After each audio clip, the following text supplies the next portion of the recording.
প্রাক্তন সিনেমার কোনো ক্লিপ যখন সামনে আসে, ঘুরে ফিরে সেই একই কথা।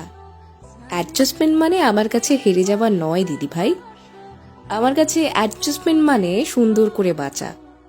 সবাই দ্বিতীয় স্ত্রীর অ্যাডজাস্টমেন্ট নিয়ে আওড়ানো বুলি নিয়ে কথা বলে, কেউ উজানের পরিবর্তনটা নিয়ে কথা বলে না।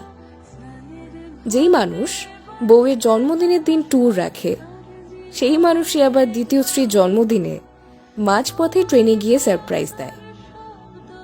আমার বর আমার জন্মদিনে আমাকে সারপ্রাইজ দেবে না, হতেই পারে না।